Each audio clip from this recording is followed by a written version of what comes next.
Hello दोस्तों, स्वागत है आप लोगों का अपने यूट्यूब चैनल पर। आज के इस वीडियो में हम लोग डिस्कस करेंगे 24 मार्च के थर्ड शिफ्ट के पेपर के बारे में। जो आज का हम लोगों का पेपर है जो 24 मार्च का थर्ड शिफ्ट का है और इसकी रीजनिंग को हम लोग यहाँ पर डिस्कस करने वाले हैं।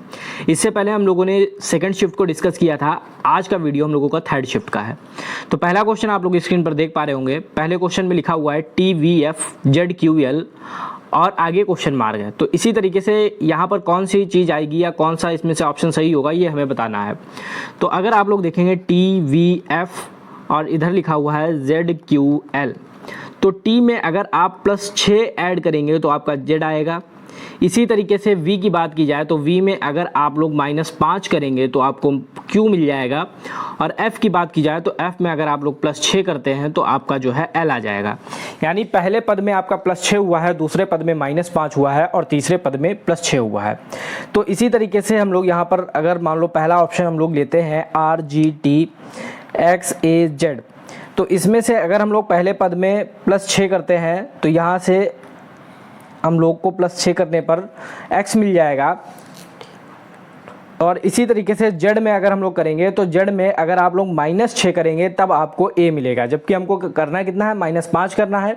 इसलिए ये जो पहला ऑप्शन गलत हो जाएगा। सीधे हम लोग अब जो है डायरेक्ट राइट आंसर लेते हैं और बाकी जो ऑप्शंस है वो आप लोग करके देख सकते हैं, कुछ ना कुछ आप लोगों को डिफरेंस जरूर मिलेगा। तो P से V तक जाने में आपको +6 करना पड़ेगा, L से G तक जाने में आपको -5 करना पड़ेगा और W से C तक जाने के लिए आपको यहाँ पर +6 करना पड़ेगा। यानी कि यहाँ पर पहले पद में +6 हुआ है, दूसरे पद में -5 हुआ है और तीसरे पद में फिर से +6 हुआ है। तो ये जो है हमारे क्वेश्चन को फॉलो कर रहा है, यानी कि जो हमारा राइट आंसर हो जाएगा वो ऑप्शन नंबर डी हो जाएगा। तो फर्स्ट क्वेश्चन का आंसर ऑप्शन डी। नेक्स्ट देखते हैं क्वेश्चन नंबर 2। क्वेश्चन नंबर 2 में कह रहा है 8 सदस्यों M1, M2, M3, M4, M5, M6, M7, M8 में से 5 सदस्यों की एक टीम चुनी जानी है। M4 तथा M7 को एक साथ चुना जाना है। तो M4 जहाँ पर आएगा वहाँ पर M7 का आना जरूरी है। M3 तथा M6 को एक साथ चुना जाना है। M3 जहाँ पर आएगा वहाँ पर M6 आएगा। M1 के साथ या तो M2 आएगा या M1 के साथ जो है या तो M2 आएगा या M6 आएगा, दोनों एक साथ नहीं आ सकते। अब हम लोग अपने ऑप्शंस देखते हैं। यहाँ पर M1 और M2 M6 में से एक आना चाहिए। तो यहाँ पर हम लोगों ने देखा कि M2 भी आ रहा है, M6 भी आ रहा है, यानी ये ऑप्शन हमारा गलत हो जाएगा। फिर हम लोग देख सकते हैं M3 और M6 हमारा साथ में आना चाहिए। जहाँ पर M3 आया है वहाँ पर M6 जरूर होना चाहिए। तो इस ऑप्शन में अगर आप लोग देखेंगे M3 तो आया है पर M6 नहीं आया है, तो ये वाला ऑप्शन हमारा गलत हो जाएगा। नेक्स्ट हम लोग देखते हैं जो M4 यहाँ पर लिखा था, M4 तथा M7 को एक साथ चुना जाना चाहिए। तो यहाँ पर M4 तो आया है लेकिन M7 नहीं आया है, यानी ये वाला भी ऑप्शन हमारा गलत हो जाएगा। और ये ऑप्शन सही हो जाएगा क्योंकि इसमें M3 और M6 को साथ चुना जाना था, तो M3 और M6 है। M1 के साथ M2 या M6 को चुना जाना था, तो M1 को यहाँ पर चुना नहीं गया और M2 और M6 को चुन लिया गया। तो ये वाला ऑप्शन हमारा सही हो जाएगा। तो ये इस टाइप के जितने भी क्वेश्चन होते हैं उसमें अगर आप लोग एलिमिनेट करके आंसर को लगाएंगे तो ईजिली लगा लेंगे। अगर आप लोग टीम बनाने बैठेंगे तो काफ़ी ज़्यादा टाइम आपका जाएगा। तो एलिमिनेट करने की कोशिश करें और आप लोग ईजिली जो है आंसर को फाइंड कर लेंगे। नेक्स्ट क्वेश्चन देखते हैं, क्वेश्चन नंबर 3। क्वेश्चन नंबर 3 में है निम्नलिखित में से दिए गए विकल्प में से एक विषम जो है वो बताना है। इनमें से कौन सा विषम है उसके बारे में हम लोगों को बताना है। क्रिकेट, टेबल टेनिस, कैरम, शतरंज। तो इसमें अगर देखा जाए क्रिकेट जो है ये आउटडोर होता है, बाहर ग्राउंड में होता है और बाकी सब जो है इंडोर गेम्स हैं, इसलिए जो अलग हो जाएगा वो हमारा क्रिकेट हो जाएगा और ऑप्शन ए हमारा राइट आंसर हो जाएगा। नेक्स्ट क्वेश्चन देखते हैं। इस क्वेश्चन में पासे की अवस्थाएं दी गई हैं और इसमें जो अंक लिखे हुए हैं और 2 स्टेटमेंट दिए गए हैं, तो दोनों स्टेटमेंट इसमें बताने हैं हमको कौन सा सही है और कौन सा गलत है। तो इस क्वेश्चन को करने के लिए हम लोग क्या करेंगे, जब हमारा इस टाइप से दिया होता है तो हम लोग क्लॉकवाइज लिख लेते हैं। सबसे पहले जहाँ पर जैसे 2 है यहाँ पर भी 2 है, तो 2 से स्टार्ट करते हैं, 2 फिर 5 और फिर 4। ये फर्स्ट पासे के लिए हो गया। इसी तरीके से सेकंड के लिए लिखते हैं तो 2 के नीचे 2 आ जाएगा, फिर 1 और फिर 6। इसी तरीके से इसको स्टार्ट करते हैं। इसमें क्या कॉमन मिल रहा है, हमारा 1 कॉमन मिल रहा है, यानी 1 लिखते हैं, फिर 4 लिखते हैं और बचा हुआ फिर मेरे खाली जगह पे आ जाएगा तो 3 आ जाएगा। अब हम लोग देख सकते हैं 2 का जो अपोजिट हो जाएगा वो क्या हो जाएगा, 3 हो जाएगा। यहाँ से जो 2 के अलग जो संख्या आ रही वो हमारा अपोजिट हो जाएगा, 3 हो जाएगा। यहाँ पर 1 का अपोजिट देखेंगे तो 5 हो जाएगा, और यहाँ पर 4 4 6 है, यानी कि 4 का जो अपोजिट है वो 6 हो जाएगा। अब हम लोग अपने स्टेटमेंट पे आते हैं। 4 तथा 6 विपरीत फलकों पर हैं, यानी फर्स्ट स्टेटमेंट हमारा बिल्कुल सही है। नेक्स्ट देखते हैं 1 तथा 5 विपरीत फलकों पर है, तो सेकंड भी सही है, यानी कि पहला और दूसरा दोनों सही हो जाएंगे। ऑप्शन नंबर ए हमारा राइट आंसर हो जाएगा। जब भी ऐसा आपको क्वेश्चन मिले तो आप लोग क्लॉकवाइज इसमें जो नंबर्स हैं उसको लिखना शुरू कर दें। कहीं से भी आप लिखें आपका आंसर सही आएगा। बस आपको जो है, जैसे यहाँ 2 कॉमन था, यहाँ 2 कॉमन था, यानी 2 2 को एक साथ रखना है। फिर हमने देखा यहाँ पर 4 कॉमन मिल रहा है, यहाँ पर हम लोगों को 1 कॉमन मिल रहा है, तो हम लोगों ने 1 के नीचे 1 को लिखा, फिर हमारा क्लॉकवाइज 4 आया, और फिर हमारा 3 बचा हुआ था तो 3 यहाँ पर आ गया। फिर जो अपोजिट संख्या है, यानी यहाँ 2 सेम है और 2 का अपोजिट क्या है, 3 हो गया। इसी तरीके से 1 का अपोजिट 5 हो गया और 4 का अपोजिट 6 हो गया, और हमारा आंसर सही हो गया ऑप्शन नंबर ए। नेक्स्ट देखते हैं, इसमें कह रहा है रवि उत्तर की ओर 18 किलोमीटर चलता है। तो रवि जब चलना स्टार्ट करता है 18 किलोमीटर उत्तर की ओर चलता है, यानी कि इस तरीके से 18 किलोमीटर। हम लोगों ने बात की थी ऊपर साइड में उत्तर होता है, नीचे दक्षिण होता है, और ये ईस्ट और ये वेस्ट। तो 18 किलोमीटर उत्तर चलता है, फिर वह बाईं ओर मुड़ता है। बाईं ओर मुड़ता है यानी कि इस दिशा में जाएगा, और कितना आता है, 25 किलोमीटर जाता है। फिर क्या करता है, वह पुनः बाईं ओर मुड़ता है और 19 किलोमीटर चलता है। तो बाईं ओर इसका क्या हो जाएगा, ये हो जाएगा, और कितना जाएगा, 19 किलोमीटर जाएगा, ये 19 हो जाएगा। फिर नेक्स्ट कह रहा है, फिर अंततः वह दाईं ओर मुड़ता है और 27 किलोमीटर जाता है। फिर वो दाईं ओर मुड़कर 27 किलोमीटर जाता है। रवि ने कितनी दूरी तय की, तो सबसे पहले वो 18 गया, फिर 25 गया, फिर 19 गया और फिर 27 गया। अगर इनको हम लोग ऐड कर देंगे तो 89 किलोमीटर आ जाएगा। हमारा जो आंसर हो जाएगा ऑप्शन नंबर सी हो जाएगा। वैसे अगर हम लोग देखें, एक तरीका ये भी है, इस तरीके से हम लोग निकाल सकते हैं। ये हम लोगों का एक त्रिभुज बन जाएगा, और यहाँ से ये वाली दूरी हम लोगों को पता चल जाएगी, उससे भी हम लोग निकाल सकते हैं। लेकिन जो हम लोगों के आंसर दिए गए हैं वो डायरेक्टली मैच वाले आंसर हैं, इसलिए हम लोग यहाँ पर सब कुछ ऐड कर देंगे। हमारा आंसर सीधे सीधे ऑप्शन से मैच हो जाएगा, ऑप्शन नंबर सी। नेक्स्ट हम लोग देखते हैं, इसमें हम लोगों को एक विशिष्ट कोड भाषा में G को 20 लिखा जाता है, 80 को 33 लिखा जाता है। इस कोड भाषा में वर्ड को क्या लिखा जाएगा, तो यहाँ पर हमें दिया गया है G को 20 लिखा जाता है, A को 33, यानी कि G का अगर हम लोग उल्टी साइड से पढ़ना शुरू करेंगे, अगर हम लोग Z को 1 मान लें और Y को 2 मान लें, और इस तरीके से अगर हम लोग पढ़ें तो G को 20, G जो है 20 नंबर पे आएगा। इसी तरीके से A हमारा है 26 नंबर पे आएगा, T जो है हमारा 7 पे आएगा। तो हमने यहाँ पर देखा है 80 की वैल्यू है वो 26 + 7 हो गई, यानी 33 आ गई। G की वैल्यू 20 दी गई है। अब हमें वर्ड की वैल्यू चाहिए WORD, यानी सबका जो है उल्टी तरफ से हम लोग सबकी वैल्यू को रख देंगे और ऐड कर देंगे तो हमारा आंसर आ जाएगा। W अगर उल्टी साइड से देखेंगे तो आप 4 नंबर पे आएगा, O जो है उल्टी साइड से 12 नंबर पे आएगा, R आपका 9 नंबर पे आएगा और D 23 नंबर पे आएगा। अब इनको ऐड कर देंगे तो हमारा आंसर आ जाएगा 48। तो इस टाइप के जो भी क्वेश्चन है उसमें आपको या तो स्टार्टिंग से आपको जो इनकी प्लेस वैल्यू है वो रखनी है, या फिर एंड से आपको देख के रखना है। जैसे कि यहाँ पर हम लोगों ने 80 को देखा तो A हमारा 26 पे आ रहा था, T हमारा 7 पे आ रहा था, 26 और 7 33 हो रहा था, यानी हमारे जो कॉन्सेप्ट था उसको हम लोगों ने यहाँ पे समझ लिया कि ऐड करना है हमको उल्टी साइड से। तो हम लोगों ने सारी वैल्यूज़ को उल्टी साइड से लिख लिया और ऐड कर दिया, हमारा आंसर आ गया 48। नेक्स्ट देखते हैं, इसमें हमें दर्पण प्रतिबिंब बताना है। तो दर्पण प्रतिबिंब के बारे में हम लोगों ने बात की थी कि जो भी चीज़ें हैं वो आपकी अपोजिट हो जाती हैं। जैसे कि यहाँ पर ये आपका सभी में एक जैसा कॉमन है, तो इसको हम लोग ऑप्शंस के उससे भी देखते हैं कि जो हमारा सभी में कॉमन है, यानी कि वो ऑप्शन हमारा हो नहीं सकता। तो जैसे कि यहाँ पर हम लोगों को अगर एलिमिनेट करना है, ये हमारा इसमें भी आ रहा है, ये वाला पार्ट जो है सभी में आ रहा है, तो ये जो है इससे हम लोगों को देखना नहीं है। अब हम लोग आगे देखते हैं, तो ये जो पार्ट है ये हमारा डिफरेंट है सभी में, और जब हम लोग इसका दर्पण प्रतिबिंब देखेंगे तो ये वाली जो चीज़ है ये अपोजिट हो जाएगी, इधर आ जाएगी, और ये वाली इधर आ जाएगी। यानी इस टाइप से हमारा जो है बनेगा जाके, जो कि हमारा A और D में है और इसके अलावा C में है, और B वाला ऑप्शन हमारा यहाँ से एलिमिनेट हो गया। फिर हम लोग इसको देखेंगे, इन त्रिभुज को, त्रिभुज को जब हम लोग अपोजिट करेंगे तो ये हमारा दर्पण में देखेंगे तो ये हमारा इस साइड में हो जाएगा इस तरीके से, और ये हमारा सीधा सीधा इस साइड में आ जाएगा इस तरीके से, यानी कि जो हमारा आंसर हो जाएगा ऑप्शन नंबर डी हो जाएगा। इस टाइप के जितने भी क्वेश्चन है उसको आप लोग प्रैक्टिस से ही, आप लोग ज़्यादा से ज़्यादा जितनी प्रैक्टिस करेंगे तो ईजिली आप लोग कर पाएंगे। बाकी इसकी कोई शॉर्ट ट्रिक नहीं है कि आप लोग शॉर्ट ट्रिक से दर्पण वाले जो भी क्वेश्चन है उनको आसानी से कर पाएँ। तो जितना प्रैक्टिस करेंगे उतना आसानी से आप लोग इन क्वेश्चन को कर लेंगे। फिर द्रव्यमान किलोग्राम, यानी द्रव्यमान का जो मात्रक होता है वो किलोग्राम होता है, और बल का जो मात्रक होता है वो न्यूटन होता है। तो option number A question number जो भी है इस क्वेश्चन का जो राइट आंसर हो गया वो न्यूटन हो जाएगा, ऑप्शन नंबर ए। तो द्रव्यमान का मात्रक किलोग्राम और बल का मात्रक न्यूटन।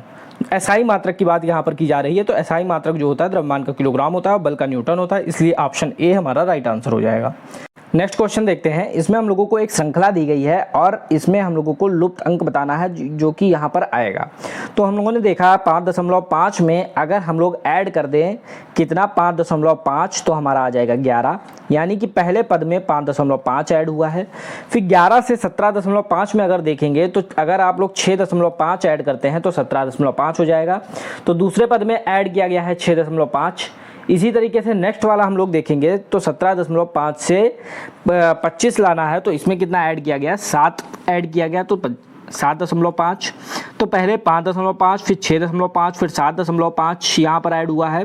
फिर इसी तरीके से 8.5, फिर 9.5 और फिर हम लोग ऐड कर देंगे 10.5, यानी 43 में अगर हम लोग ऐड करेंगे 10.5 तो हमारा हो जाएगा 53.5 और हमारा जो राइट आंसर हो जाएगा ऑप्शन नंबर सी हो जाएगा। इसमें आप लोगों ने देखा होगा पहले में हमारा 5.5 ऐड किया गया, फिर हमारा 6.5 ऐड किया गया, फिर हमारा 7.5 ऐड किया गया, फिर हमारा 8.5 ऐड किया गया और फिर उसके बाद 9.5 ऐड किया गया। लास्ट में लुप्त अंक बताना था, यानी कि यहाँ पर हम लोग 10.5 अगर ऐड कर देंगे तो हमारा आंसर आ जाएगा जो कि हमारा होगा 53.5। नेक्स्ट देखते हैं। इसमें हम लोगों को डिक्शनरी के हिसाब से व्यवस्थित करना है और डिक्शनरी के हिसाब से व्यवस्थित करने के लिए हम लोगों ने बात की थी जो भी हमारे सेम है जैसे एफ ए इनको हटा देंगे। अब हम लोग देखेंगे KEBCE, इनमें पहले सबसे पहले कौन आता है, B आता है, यानी कि तीसरे जो नंबर पे है वो हमारा सबसे पहले आएगा। फिर B के बाद क्या आता है BC, तो चौथा आ जाएगा, यानी ये वाला भी हो गया। अब हम लोग इसमें देखेंगे KEE, इसमें भी E आ रहा है, इसमें भी E आ रहा है, यानी अब 2 और 5 में से कोई आएगा। तो इसमें E के बाद N आ रहा है, जबकि इसमें E के साथ बाद में C आ रहा है, यानी ये पहले आ जाएगा, फिर 2 आ जाएगा और फिर 1 आ जाएगा। तो हमारा जो आंसर हो जाएगा ऑप्शन नंबर डी सही हो जाएगा।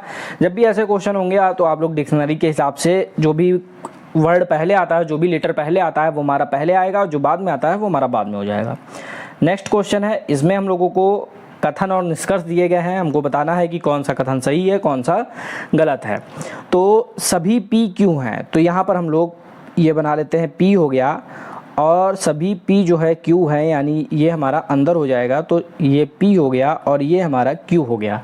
अब नेक्स्ट कह रहा है कि कोई भी Q F नहीं है, तो कोई भी जो Q है वो F नहीं है, यानी कि F जो है बाहर रहेगा क्योंकि हमारा इससे मैच नहीं होना है, तो ये हमारा F जो है बाहर रहेगा, किसी से भी मैच नहीं करेगा, क्योंकि अगर हम लोग P से मैच कराएंगे तो Q से मैच हो जाएगा, इसलिए हम लोग इसको बाहर कर देते हैं। अब हमसे निष्कर्ष में कह रहा है कि कोई भी P F नहीं है। जब Q कोई भी F नहीं है तो P भी F नहीं होगा, यानी कि निष्कर्ष एक हमारा सही है।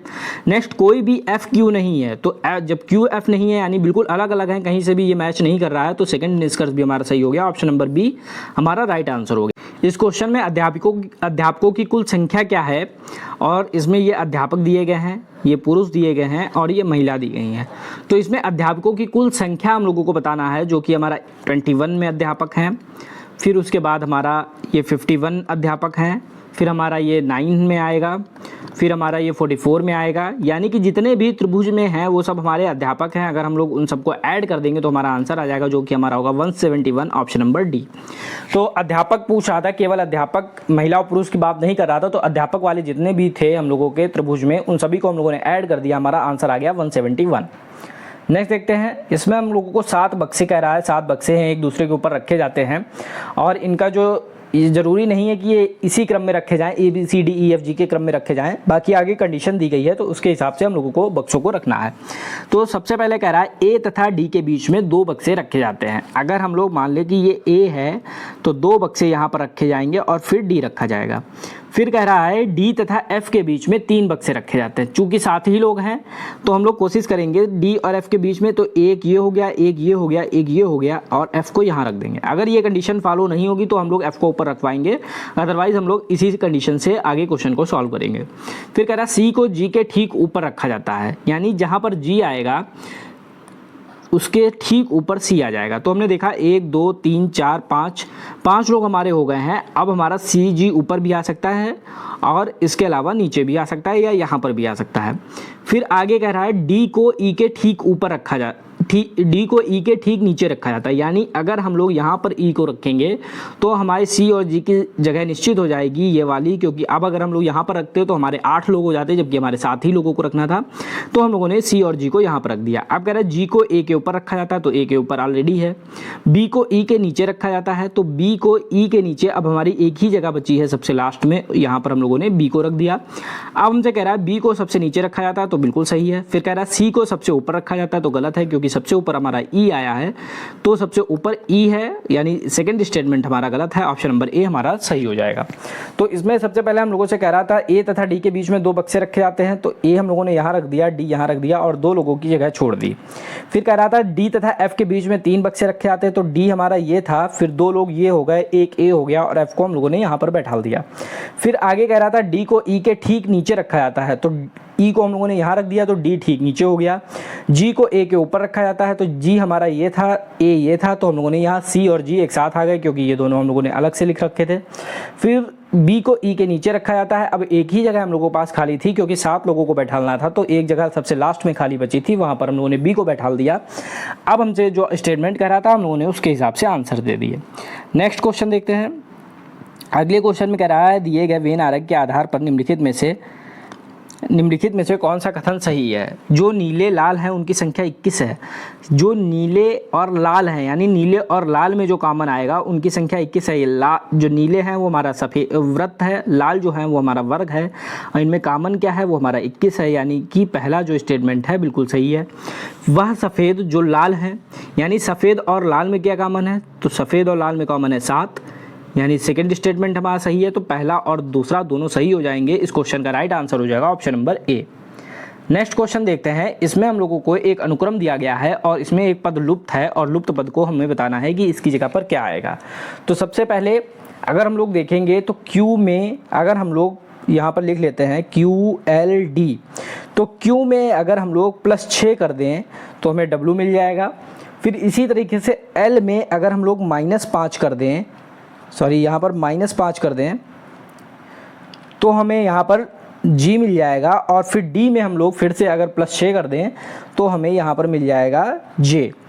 तो यानी कि +6 -5 +6। फिर अगर हम लोग W में +6 करेंगे तो C मिलेगा, G में -5 करेंगे तो B मिलेगा, और J में P करेंगे +6 करेंगे तो P मिलेगा। यानी कि जो हमारा जो क्रम फॉलो हो रहा है +6 -5 +6, तो O में +6 करेंगे तो हमें U मिल जाएगा, R में -5 करेंगे तो M आ जाएगा, और फिर B में +6 करेंगे तो H आ जाएगा। यानी UMH हमारा आंसर होगा ऑप्शन नंबर C। आप लोग एक एक को देख सकते हैं, पहले पद में +6 होगा, फिर दूसरे पद में -5 होगा, तीसरे पद में फिर से +6 होगा, यानी कि जो हमारा राइट आंसर हो जाएगा वो ऑप्शन नंबर C हो जाएगा। नेक्स्ट क्वेश्चन देखते हैं। अगले क्वेश्चन में कह रहा है कि एक समान बिंदु से 2 लड़के A तथा B विपरीत दिशा में चलना प्रारंभ करते हैं। A पूर्व की ओर 25 मीटर चलता है, तो पूर्व हमारा क्या होता है, ये दिशा होती है, और ये इधर गया 25 मीटर, ये A चल रहा है। फिर वह दाईं ओर मुड़ता है और 20 मीटर जाता है, तो दाईं ओर जाकर 20 मीटर जाता है, यानी इस साइड में जाएगा और 20 मीटर जाएगा। फिर आगे क्या कह रहा है कि वह बाईं ओर मुड़ता है और 15 मीटर जाता है। अब वह बाईं ओर मुड़ा और 15 मीटर गया, तो बायां ये हो गया और ये 15 मीटर हो गया। फिर वह बाईं ओर मुड़ता है तथा 15 मीटर जाता है। इस दौरान B जो है 15 मीटर चलता है, यानी B जो था, B की स्थिति ये थी, और B जो है 15 मीटर चलता है, यानी विपरीत दिशा में चल रहे थे। तो अगर वो जो है पूर्व की तरफ चला तो B जो है पश्चिम की तरफ चलेगा। फिर वह दाईं ओर मुड़ता है तथा 40 मीटर चलता है, तो इसके बाद वो दाईं ओर मुड़ेगा, यानी दायां इसका ऊपर हो जाएगा और कितना जाएगा, 40 मीटर जाएगा। फिर उसके बाद वह बाईं ओर मुड़ता है और 25 मीटर चलता है, तो बाईं ओर इसका ये हो जाएगा और 25 मीटर जाएगा। B से A कितनी दूरी तथा किस दिशा में है, तो अगर आप देखेंगे ये B है, A से किस दिशा में है, तो ये A है, तो A से उत्तर पश्चिम दिशा में है, क्योंकि उत्तर हमारा इधर होता है, पश्चिम इधर होता है। तो हमारे 2 आंसर में से सही हो सकता है, या तो C सही होगा या D सही होगा, क्योंकि बाकी दो तो एलिमिनेट हो गए। तो क्योंकि ये दिशा जो हमारी हो गई, इधर से आप अगर इधर देखेंगे तो ये उत्तर पश्चिम दिशा हो गई। अब अगर हम लोग इसको मैच कर देते हैं इस तरीके से, ये वाली दूरी हमको बतानी है कि ये कितनी दूरी है, ए से बी के बीच की दूरी कितनी है। तो इसको निकालने के लिए क्या करेंगे हम लोग, डॉट डॉट डॉट डॉट इस तरीके से इसको मिला देंगे और डॉट डॉट डॉट से हम लोग इसको मिला देंगे। तो अब हम लोग देखेंगे कि ये वाला त्रिभुज जो है हमारा समकोण त्रिभुज बन रहा है और अब हम लोगों को ये कर्ण निकालना है समकोण त्रिभुज का। तो कर्ण निकालने के लिए क्या, हमें ये आधार पता होना चाहिए और लंब पता होना चाहिए।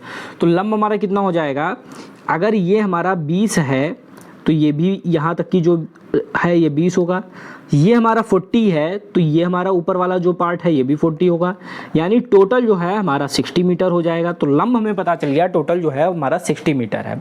फिर अब हम लोग आधार देखेंगे तो ये हमारा 25 इतना पता है, यहाँ तक 25 है, फिर उसके बाद यहाँ तक 15 है, फिर उसके बाद ये 25 है यहाँ तक और उसके बाद ये 15 है, यानी 15 25 15 25 इनको ऐड करेंगे तो ये हमारा 80 मीटर हो जाएगा। तो अब हमें आधार पता चल गया, लंब पता चल गया, हम लोग कर्ण निकाल सकते हैं। जो कर्ण का फार्मूला होता है अंडर रूट आधार का स्क्वायर प्लस लंब का स्क्वायर। तो ये हमारा हो जाएगा 4800 और ये हमारा हो जाएगा 3600। ऐड करेंगे तो हमारा ये हो जाएगा, इसको जब हम लोग वर्गमूल से बाहर निकालेंगे तो 100 मीटर हमारा आंसर आ जाएगा, ऑप्शन नंबर सी। तो इस क्वेश्चन में क्या किया हम लोगों ने, सबसे पहले हम लोगों ने फिगर बना लिया, जैसे भी कह रहा था जिस दिशा में हम लोगों ने उस दिशा में फिगर बना लिया। फिर हमें ए से बी के बीच की दूरी चाहिए थी, यानी हम लोगों को कर्ण चाहिए था। तो हमने देखा कि ये 25 मीटर था इतना, अब ये हमें 15 पता था, यानी ये इसके समांतर है तो ये भी 15 हो जाएगा। इतना हमें 25 पता था, ये इसके समांतर है तो ये भी 25 हो जाएगा। ये हमें 15 पता था, ये इसके समांतर है तो ये भी 15 हो जाएगा। ये हमें 20 पता था तो ये इसके समांतर ये 20 हो जाएगा। इतना हमें 40 पता था तो ये इसके समांतर 40 हो जाएगा। यानी पूरा लंब हमें 60 पता चल गया, पूरा आधार हमें 80 पता चल गया। कर्ण निकालना था तो पाइथागोरस प्रमेय में कर्ण का स्क्वायर बराबर लंब का स्क्वायर प्लस आधार का स्क्वायर फार्मूला लगा दिया, हमारा आंसर आ गया 100 मीटर उत्तर पश्चिम। अब नेक्स्ट क्वेश्चन देखते हैं। अगले क्वेश्चन में दे रखा है, नीचे दिए गए कुछ कथन और निष्कर्ष हैं और इसमें हम लोगों को बताना है कि कौन सा निष्कर्ष सही है। तो सभी एन एस है, तो ये एन हम लोगों ने बना लिए और एस है, तो ये एन हो गए, सभी एन जो हैं एस हैं। अब कह रहा है कोई भी पी, सभी एस पी हैं। एक ये स्टेटमेंट दे रहा है कि सभी एस जो हैं वो पी हैं, यानी एस के अंदर पी के अंदर एस आ जाएगा। कोई भी पी टी नहीं है, यानी टी जो है बिल्कुल अलग हो जाएगा कि टी का पी से लेना देना नहीं है। तो जब पी से नहीं है तो एस से भी नहीं होगा और एन से भी नहीं होगा। अब हमसे निष्कर्ष में क्या कह रहा है, कोई भी एस टी नहीं है। तो जब टी से कोई मैच ही नहीं है, यानी कि कोई भी यहाँ पर कॉमन चीज़ नहीं है, तो पहला स्टेटमेंट हमारा सही हो गया। कोई भी एन टी नहीं है तो एन से भी हमारा कोई मैच नहीं है, तो दूसरा स्टेटमेंट भी सही हो गया। कोई भी टी एस नहीं है तो टी और एस का भी कोई मैच नहीं है, यानी थर्ड भी हमारा सही हो गया। हमारा आंसर हो गया ऑप्शन नंबर सी, सभी निष्कर्ष अनुसरण करते हैं। तो इसमें अगर आप लोग फिगर सही सही बना लेते हो तो ईजिली आप लोग इसका आंसर। नेक्स्ट क्वेश्चन देखते हैं, आज का लास्ट क्वेश्चन। इसमें कह रहा है, ऐसा क्वेश्चन हम लोग कर चुके हैं, इसमें कह रहा था पी स्टार क्यू। अब स्टार वाला देखेंगे, ये ए स्टार बी। इसमें कह रहा है ए बी की माता है, यानी ए की जगह पी हो गया और बी की जगह क्यू हो गया। पी क्यू की माता है तो पी को हम लोग लिख देंगे ऊपर और ये माता हो जाएगी क्यू की। तो इस तरीके से हमारा बन जाएगा।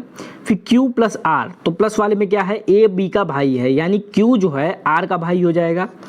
तो Q जो है भाई हो जाएगा किसका, आर का। फिर क्या कह रहा है कि आर हैज़ यस, तो हैज़ वाला ये है, तो आर एस की बहन है, तो आर बहन हो जाएगी किसकी, एस की। तो यहाँ बहन लिख देंगे और यहाँ पर एस लिख देंगे। फिर नेक्स्ट कह रहा है एस प्लस टी, तो प्लस वाला क्या है, ये है। अगर ये एस है और ये टी है तो एस जो है टी का भाई है, तो एस जो है भाई हो जाएगा टी का। और लास्ट में कह रहा है टी डॉलर यू, तो डॉलर में क्या कह रहा है, ए बी की पत्नी है, यानी टी जो है पत्नी हो जाएगी किसकी, यू की। तो अब ये जो है भाई बहन है, यहाँ से यहाँ तक की जो है भाई बहन है। और जब ये इसकी माँ है, यानी कि ये टी की भी माँ हो जाएगी, तो ये इस तरीके से टी की माता हो जाएगी। और ये जो है यू जो है टी का पति है, यानी कि ये जो है पी की सास, पी जो है यू की सास हो जाएगी। ऑप्शन नंबर ए हमारा जो क्वेश्चन स्टेटमेंट नंबर ए है हमारा बिल्कुल सही हो जाएगा। फिर क्या है, यू आर का भाई है, तो यू हमारा ये है और आर का भाई है, तो आर जो है ये है हमारा। और चूंकि ये पत्नी है टी और ये इसकी बहन है, यानी कि यू की तो बहन है नहीं, यानी कि ये वाला स्टेटमेंट हमारा बिल्कुल गलत हो जाएगा। टी यू जो है आर का जीजा होगा, यानी कि स्टेटमेंट सेकंड हमारा सही है, फर्स्ट हमारा सही है। ऑप्शन नंबर ए हमारा राइट आंसर हो जाएगा इस क्वेश्चन का। तो फ्रेंड्स आज के वीडियो में सिर्फ इतना ही। आज हम लोगों ने 24 मार्च की थर्ड शिफ्ट की रीजनिंग को डिस्कस किया है। नेक्स्ट वीडियो में हम लोग 25 मार्च की फर्स्ट शिफ्ट की रीजनिंग को डिस्कस करेंगे। अगर आप लोगों को वीडियो पसंद आया तो वीडियो को लाइक करें, साथ ही साथ शेयर करें। मिलते हैं नेक्स्ट वीडियो में। Thank you.